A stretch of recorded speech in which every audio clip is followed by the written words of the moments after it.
विद्यार्थियों, आज हम केशवदास जी के व्यक्तित्व और कृतित्व पर विचार करेंगे। केशवदास रीतकाल के श्रेष्ठ कवियों में से एक है। इनका जन्म संवत 1612 विक्रमी में हुआ तथा इनकी मृत्यु 1674 संवत के आसपास हुई। इनके पिता का नाम काशीदत्त था। कविताई इन्हें विरासत में मिली थी। उनके बड़े भाई बलभद्र मिश्र भी भाषा के अच्छे कवि थे। ओरछा नरेश राजा महाराज राम सिंह के भाई इंद्रजीत सिंह के सभा में वे रहते थे, जहाँ इन्हें अत्यंत आदर और सम्मान प्राप्त था। केशवदास रीतिकाल के प्रधान साहित्य शास्त्रीय कवि कहे जाते हैं। लाला सीताराम के अनुसार केशवदास हिंदी के सर्वश्रेष्ठ कवियों में से हैं। उन्होंने साहित्य की मीमांसा शास्त्रीय पद्धति पर की तथा काव्य रचना का पांडित्यपूर्ण आदर्श रखा। उनके आविर्भाव से कुछ वर्ष पहले से ही रस और अलंकार आदि काव्य के अंगों पर रचनाएं हो रही थीं। संवत 1598 में कृपाराम ने केशवदास से पहले रस निरूपण किया था। मोहनलाल मिश्र ने भी श्रृंगार रस पर थोड़ा बहुत लिखा था। कर्नेश कवि ने भी कर्णाभरण, श्रुतिभूषण और भूपभूषण नाम की रचनाएं लिखी थी, परंतु किसी ने भी संस्कृत काव्यशास्त्र में निरूपित काव्यांगों का पूरा विवेचन प्रस्तुत नहीं किया था। केशवदास ने इसका बीड़ा उठाया तथा विभिन्न काव्यांगों का उदाहरण सहित विवेचन प्रस्तुत किया। केशव संस्कृत के प्रकांड विद्वान थे और उनका यह संस्कृत ज्ञान काव्य शास्त्रीय निरूपण में बहुत हितकर सिद्ध हुआ। केशवदास ने काव्य में सर्वाधिक महत्व अलंकार को दिया। वे अलंकारवादी आचार्य के रूप में जाने जाने का प्रमाण स्वयं देते हुए कहते हैं, यद्यपि सुजात सुलक्षणी सुवर्ण सरस सुवृत्त भूषण बिन न विराजई कविता बनिता मित।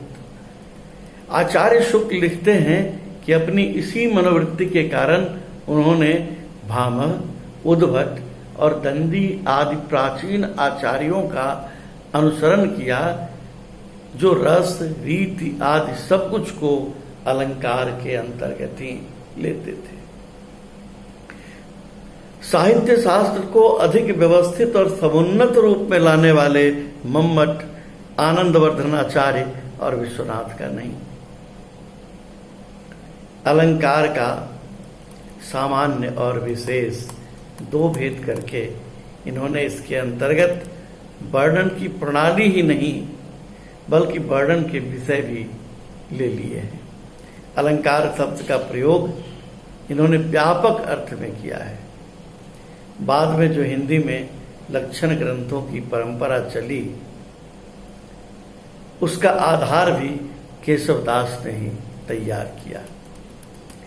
केशवदास द्वारा रचित कुल 7 ग्रंथ माने गए हैं। पहला कविप्रिया, दूसरा रसिक प्रिया, तीसरा रामचंद्रिका, चौथा वीर सिंह देव चरित, पांचवा विज्ञान गीता, छठा रतन बावनी और 7वां जहांगीर जस चंद्रिका। इसके अतिरिक्त लाला भगवान दीन ने उनकी एक और पुस्तक का जिक्र किया है, जिसका नाम है नखशिख। इनके 2 और ग्रंथों का नाम आता है बाली चरित तथा हनुमान जन्म। ऐसा माना जाता है कि इन दोनों पुस्तकों के रचयिता भी केशवदास हैं, परंतु ऊपर वर्णित 7 ग्रंथ उनके लिखे हुए प्रामाणिक बताए गए हैं। इस तरह से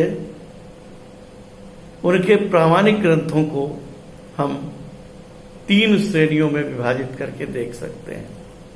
पहला, रीति काव्य संबंधी रचना, जैसे रसिक प्रिया और कवि प्रिया।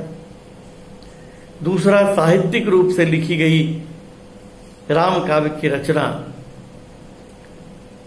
रामचंद्रिका। और तीसरा, राजाओं के चरित्र पर आधारित रचनाएं, जैसे जहांगीर जस चंद्रिका आदि।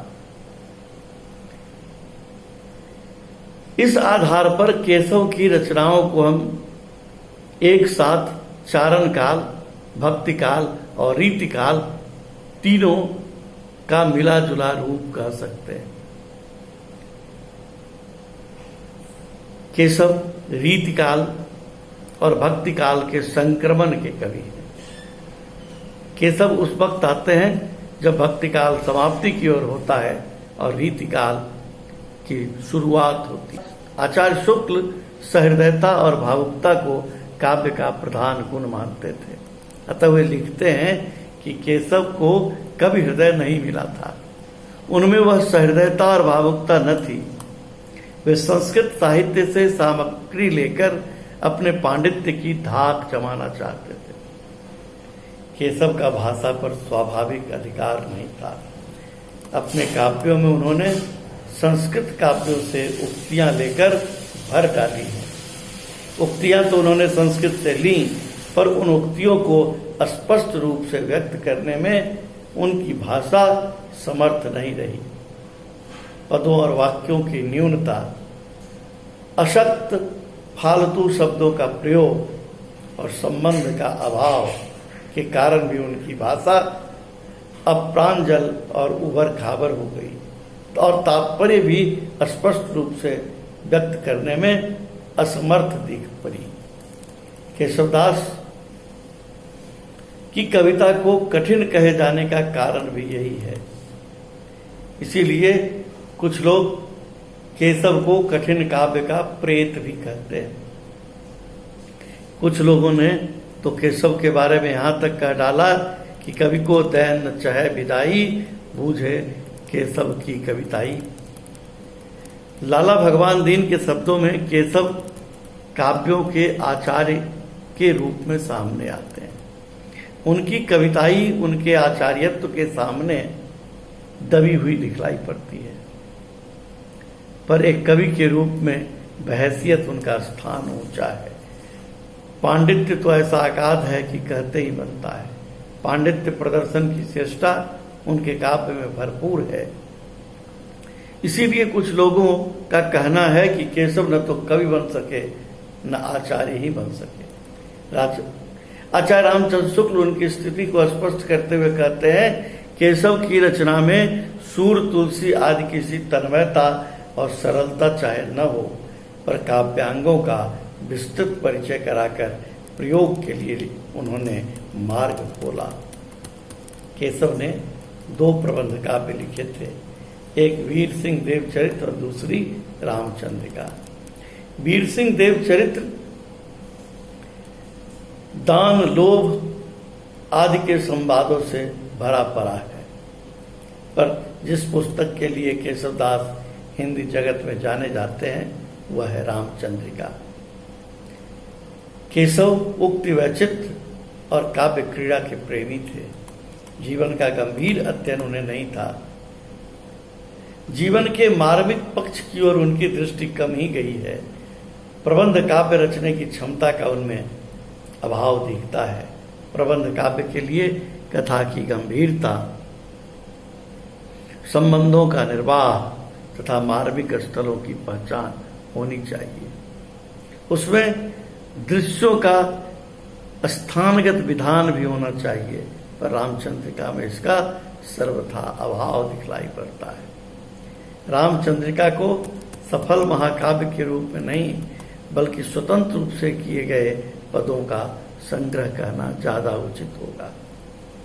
केशव की रामचंद्रिका में यद्यपि संपूर्ण रूप से रामचरित की कथा कही गई है, पर उसमें न तो स्थानगत विशेषता है, न ही प्राकृतिक दृश्यों का कोई आकर्षण। केशव का अपने चारों ओर फैले प्रकृति का उनके हृदय से कोई संबंध नहीं था। अतः अपनी मनोवृत्ति को केशव ने इस पंक्ति में रखकर प्रस्तुत किया। देखे मुख भावे अन देखे कमल चंद, ताते मुख मुखो सखी कमलो न चंदरी। परंतु रामचंद्रिका में राजसी ठाठ बाट, तैयारी, सजावट, चहल पहल आदि का चित्रण जितना सुंदर ढंग से हुआ है, संभवतः दरबारी कवि होने के कारण केशव की रामचंद्रिका में ऐसा होना स्वाभाविक ही है। केशवदास संवाद योजना में अत्यंत सफल कवि रहे। उनके संवाद खासकर रामचंद्रिका में अत्यंत स्वाभाविक हैं। कहीं कहीं तो उनके संवाद तुलसी से भी श्रेष्ठ बन पड़े। कौन के सुत बालिके वह कौन बाली न जानिए, काख चाप तुम्हें जो सागर सात नहात बकानिए। है कहाँ वह वीर अंगद देव लोक बताइयो, क्यों गयो रघुनाथ बान विमान बैठ सिधाइयो। अंगद रावण संवाद में अनेक स्थलों पर केशव की संवाद योजना का चमत्कार दिखलाई पड़ता है। सिंधु तरव उनके बनरा, तुम पै धनुरेख टरी न गई। बांध हुई बांधत सोन बध्यो, उन बारिधि बांध के बात करी। अजहू रघुनाथ प्रताप की बात, तुम्हें 10 खंड न जानी परी। तेलनी तूलनी पूछ जरी, न जरी गढ़ लंक जराई जरी। डॉक्टर राम कुमार वर्मा ने उनकी संवाद योजना को श्रेष्ठ बताया है, परंतु वे भी प्रबंध काव्य रचयिता के श्रेणी में केशव को नहीं रखना चाहते। कथा वस्तु में काव्य चातुर्य स्थान स्थान पर अवश्य देखने को मिलता है, पर चरित्र चित्रण और कथा की प्रबंधात्मकता के दर्शन नहीं होते। रामचंद्रिका में उन्होंने आचार्य बनने की पूरी कोशिश की है। ऐसा प्रतीत होता है कि रामचंद्रिका की रचना अलंकार निरूपण के उदाहरण और छंदों के उदाहरण के लिए ही वे कर रहे थे। केशव की रसिक प्रिया एक प्रौढ़ रचना है। उसमें चतुराई और कल्पना से काम लिया गया है। कल्पना और पद विन्यास का इसमें सफलतापूर्वक प्रयोग हुआ है। रतन भावनी में उन्होंने रतन सिंह की वीरता का वर्णन किया है। यह वर्णन वीर गाथा काल के तर्ज पर किया गया वर्णन प्रतीत होता है। वीर रस का यह सफल काव्य कहा जा सकता है। केशवदास स्वयं रसिक एवं श्रृंगारिक थे और इसलिए उनकी रचनाओं में रसिकता और श्रृंगारिकता मिलती है और कहीं कहीं भाग विदग्धता भी मिलती है। जैसे कुछ स्त्रियों के बाबा कहकर संबोधित करने पर केशवदास का उत्तर देखिए।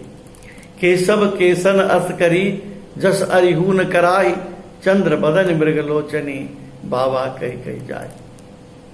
कुल मिलाकर केशव की प्रवृत्ति संस्कृत की काव्य शास्त्रीय पद्धति को हिंदी में प्रचलित कराने की थी और अंत तक उन्होंने अपनी काव्य रचनाओं के माध्यम से इसे प्रचलित करने का प्रयास किया।